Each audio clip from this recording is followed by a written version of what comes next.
အစီအစဉ်အရအနုပညာရှင်တောင်းမှအမှတ်တရအားပေးစကားရှင်းမြင့်ပြောကြားမိအစီအစဉ်ပဲဖြစ်ပါရဲ့ရှင်။သူဖြစ်ပါ၍အမှတ်တရအားပေးစကားများရှင်းမြင့်ပြောကြားပေးပါရန်ပြည်သူရှိအနုပညာရှင်တောင်းအားလေးစားစွာဖြင့်ဖိတ်ကြားအပ်ပါရဲ့ရှင်။ အားလုံးပဲမင်္ဂလာပါကြားလာကြတဲ့ဆရာဆရာမတွေရောပြီးတော့သားသမီးတို့အားလုံးမင်္ဂလာပါဘုလို98နှစ်ပြည့်လွတ်လပ်ရေးနေ့မှာဘုလိုမျိုးစကားတွေပြောပြီးတော့ဆုံးတွေ့ကြရတဲ့အတွက်ရန်ကျေးဇူးတင်ပါတယ်ပြီးတော့ကျွန်တော်တို့ခုလိုကာလကြီးမှာဒီလိုမျိုးကလေးငယ်တွေလူငယ်တွေအတွက်ဒီလိုတော်လိုင်းကာလကြီးမှာပညာတွေမသင်ကြားနိုင်တဲ့အချိန်မှာခုလိုအခြေအနေတွေမှာကျွန်တော်တို့ကြော်လွန်ပြီးတော့ဒီလိုဖက်ဒရယ်ကျောင်းတွေဒီလိုကလေးတွေပညာရေးတွေကလည်းအများကြီးအရေးကြီးပါတယ်ဆိုတော့ကျွန်တော်တို့လည်းတက်နိုင်သလောက်ဒီပညာရေးနဲ့ပတ်သက်ရင်ဝိုင်းပြီးတော့စူးစမ်းနေပါတယ်နောက်ပိုင်းလည်းအောက်ထပ်ပေါ်စရာတွေအများကြီးရှိပါတယ်ဆိုတော့အားလုံးပဲကျွန်တော်စကားတွေအများကြီးတော့မပြောချင်ဘူးအဓိကအားလုံးဆုံးဖြတ်ပြီးတော့နှုတ်ဆက်ချင်တာပြီးတော့ကျွန်တော်ဟိုဒီတော်လိုင်းကာလတစ်လျှောက်လုံးခီးဆုံးတဲ့ဒီခီးဆုံးပန်းနိုင်ရောက်တဲ့ဒီအတူတူရှိမယ်ဆိုတော့ကတိကိုပေးချင်တာပြီးတော့ကျွန်တော်တို့ဒီ level တိုင်းနဲ့ပတ်သက်ပြီးတော့လှုပ်ရှားကိုစရာတွေကာကြရအများကြီးရှိတယ်ပြီးတော့ဒီဆောက်ကြရအများကြီးရှိတယ်ဆိုတာကျွန်တော်ကိုယ်တိုင်လည်းသိထားတယ်အခုလိုလွတ်လပ်ရေးပွဲမှာဒီလိုစကားတွေပဲကျွန်တော်မှပြောကြရှိတယ်ဘာဖြစ်လို့လဲဆိုတော့ကျွန်တော်တို့တွေကဒီဆောက်ရေးပိုင်းတွေအများကြီးပြန်လုပ်စရာရှိမယ်ဒီဒေါ်လာရင်းကာလာပြီးဆုံးသွားရင်တော့ကျွန်တော်တွေကလွတ်လပ်တဲ့အခြေအနေနဲ့ဖြတ်သန်းအောင်မှာမဟုတ်ဘူးဆိုတော့အားလုံးလည်းသိပြီးသားဖြစ်မှာပါဆိုတော့ကျွန်တော်တွေတူတူစီစီလုံးလုံးနဲ့ရှေ့ဆက်စရာအရာတွေအများကြီးရှိအောင်မယ်ပြီးတော့အခုချိန်မှာစိတ်ပင်ပန်းတာတွေစိတ်ညစ်စရာတွေပြီးရင်ခီးဆုံးတဲ့အထိရောက်မှသွားမှဖြစ်တဲ့အတွက်အခုလိုခီးအရှိကြီးဖြတ်သန်းရတဲ့ကာလမှာစိတ်ညစ်စရာတွေစိတ်ပင်ပန်းစရာတွေအများကြီးရှိနိုင်တယ်ပြီးတော့အခုလိုမျိုး resistant ကောင်းကောင်းနဲ့ကျွန်တော်တို့တွေကြံ့ကြံ့ခံနိုင်တဲ့ခွန်အားဟောပဲကျွန်တော်တို့တွေကိုပြန်ပြီးတော့စွမ်းအားတွေပြန်ပြီးတော့အသိပညာတွေအများကြီးကိုဒီကာလမှာအများကြီးပေးစေတယ်ပေါ့နော်ဆိုတော့တသားမီးတို့အားလုံးကလည်းဒီဆရာဆရာမတွေနဲ့အတူတူပဲတသားမီးတို့အားလုံးကလည်းဒီလိုကာလတွေမှာခက်ခဲတွေကြားရတယ်ပညာသင်ကြားခွင့်ရနေတာတွေအားလုံးကတသားမီးတို့အားလုံးအတွက်တန်ဖိုးရှိမယ်လို့ယုံကြည်တယ်ပြီးတော့ကျွန်တော်တို့တွေအခုလိုခက်ခဲတွေရုန်းကန်မှုတွေကပဲနောက်ဒီတော်လိုင်းကာလအလွန်နေမှာကျွန်တော်တို့ရဲ့တန်ဖိုးတွေကျွန်တော်တို့ရဲ့ယုံကြည်ချက်တွေကျွန်တော်တို့ရဲ့စည်းလုံးမှုတွေကအထိပ္ပယ်ရှိလာမှာပါဆိုတော့အဲ့လိုစိတ်ကူးနဲ့ပဲကျွန်တော်လည်းခုထက်ထိအတူတူဖြတ်သန်းနေပါတယ်ဆိုတော့ကျွန်တော်တို့တွေခီးဆုံးတဲ့ထိသွားကြမယ်ခီးဆုံးပြီးသွားရင်လည်းကျွန်တော်တို့တွေကပန်းနိုင်တစ်ခုတစ်ခုဆက်လက်ဖြတ်သန်းရအောင်ပါကြော်ဖက်အောင်ပါဆိုတော့အားလုံးလည်းဒီဖြီးတာဖြစ်မှာပါဆိုတော့ကျွန်တော်တို့ပန်းနိုင်တစ်ခုတစ်ခုကိုအောင်မြင်ဆုံးဖြစ်အောင်အတူတူလက်ချင်းချိတ်ပြီးတော့ဖြတ်သန်းကြမယ်ကျွန်တော်တို့လည်းဒီတော်လိုင်းကာလမှာပါဝင်တဲ့အနုပညာသမားတွေဖြစ်နေတဲ့အတွက်အနုပညာသမားတွေအနေနဲ့ကျွန်တော်တို့လုပ်တယ်လေကျွန်တော်တို့စ조사ပြီးတော့အတူတူလုပ်နေကြတယ်ကျွန်တော်တို့စ조사ပြီးတည်ဆောက်နေကြတယ်အဲ့ဒီတည်ဆောက်မှုတွေကပဲ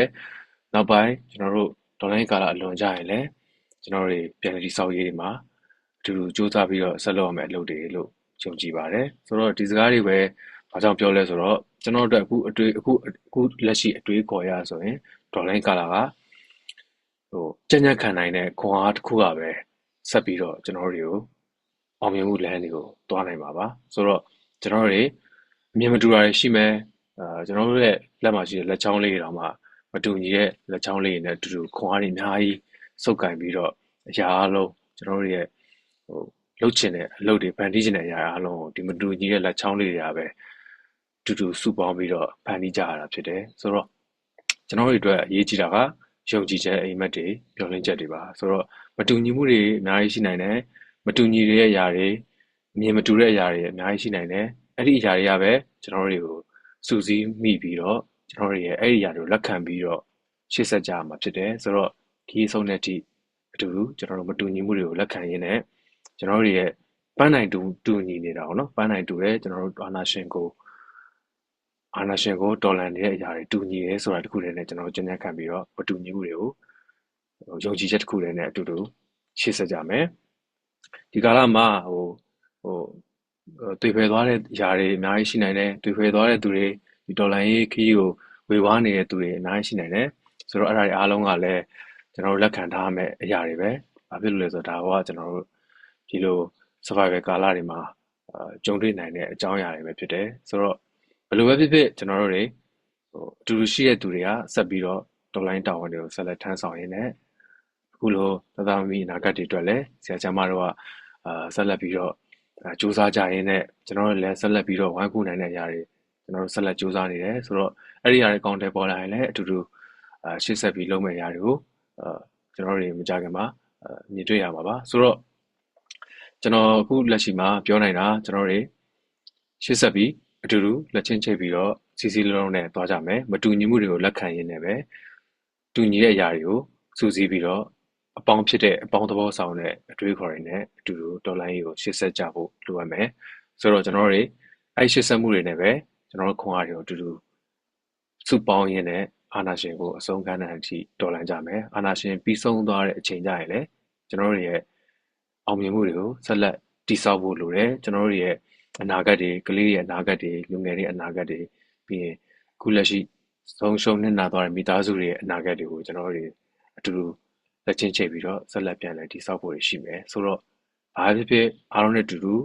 အများနဲ့ရှိနေမယ်ဆိုတော့ကတိတစ်ခုကိုကျွန်တော်တေချာပေါက်ပေးနိုင်တယ်လို့ဒေါ်လာရေးကိုလည်းအဆုံးအနိုင်အတူတူသွားမယ်ဆိုတဲ့ကတိကိုပေးရင်လည်းလွတ်လပ်ရေးနေ့ကိုကျွန်တော်တွေအတူတူဖြတ်သန်းမယ်အားလုံးအတွက်လည်းဒီချိန်လေးကပျော်ရွှင်စရာတွေနဲ့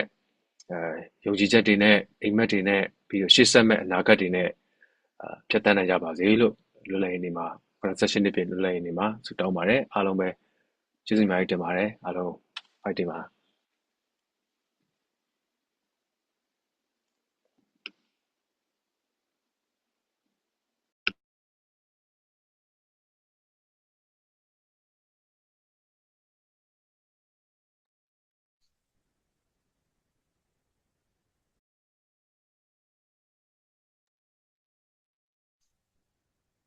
ယခုလိုအမတ်တရအားပေးစကားများရှင်းမြင့်ပြောကြားပေးသွားပါတော့ပြည်သူရှိအမှုပညာရှင်တောင်းအားအထူးပင်ကျေးဇူးတင်ရှိပါရဲ့ရှင်